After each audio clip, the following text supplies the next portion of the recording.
If you haven't been living under a rock these past few years, you might have heard of a thing called The Walking Dead, a very popular TV series featuring a post-apocalyptic world, a band of survivors, and of course a whole bunch of zombies. And of course in this industry the only way to go if you have a successful thing on TV is of course to make a few games out of it to make some extra cash. However, through some amazing miracle, the first Walking Dead game was actually good.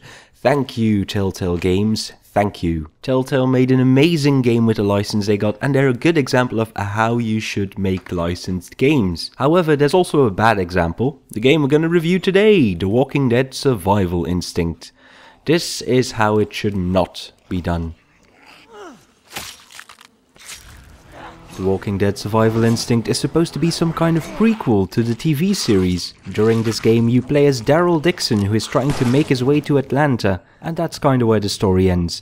Don't expect to learn anything more about the characters that you couldn't learn from the TV series, because there's really no depth to this game at all. And the exact same thing goes for the characters as well. They're all bland, boring and uninteresting. And even the main characters that are voiced by the actors from the TV series aren't interesting in any way, and the voice acting isn't all that great. And I even had to check YouTube out to find out how good the voice acting was, because it didn't even work on my computer. There was no voice acting, and even the subtitles that could replace the voice acting somewhat were not working properly. Now, a lack of story wouldn't be that bad as long as the rest of the game was good, but believe me, it isn't.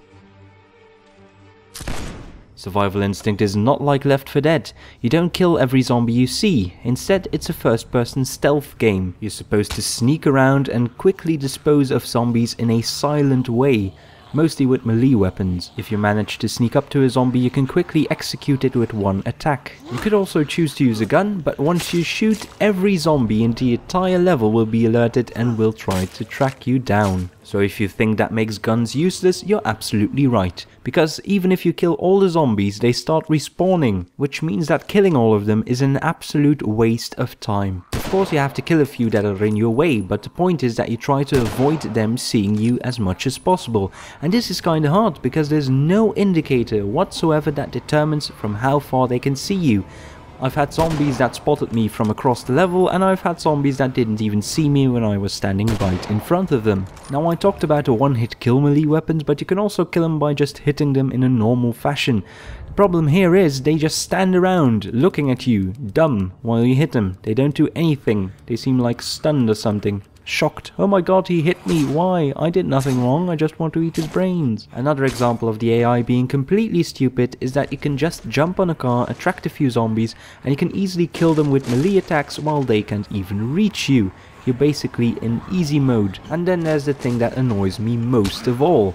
If you're surrounded by a group of zombies and you can't jump on a car, then you'll activate some kind of quick time event. A zombie grabs onto you and you have to stab it in the face. The problem is, if there's 10 zombies around you and the first one initiates a grab on you, you're going to have to kill all 10 of them with the quick time event, and believe me, it gets old really fast. Now, besides the combat, there's not all that much to talk about. The entire game consists of finding fuel, finding food, and the quests are all basically fetch quests. Just go there and get me that and get back here. Now, I do feel I need to say something positive, and that's that the companion system is pretty interesting. You can take people along on your apocalypse road trip and let them help you out by searching for supplies. And each time you finish a level, you get a choice on how you want to travel to the next place. The option you choose determines the amount of fuel you're going to need and the amount of items you'll find. Now, besides this, I really can't think of anything positive to say about the gameplay of this game anymore. You might have noticed by now that this game looks absolutely ugly. Now, the typical example people use when they want to talk about a game that doesn't look all that great is Call of Duty, but this looks worse than Call of Duty. And on top of that, everything looks generic and boring. Every level looks the same, every zombie looks the same, and there's just nothing interesting about any of the levels. Sound-wise, I already told you that the voice acting isn't all that great, and it was even missing in my game. But the sound quality of the music was pretty good. It had a really eerie feeling to it. Very good ambient music, but that's not enough to save a game like this.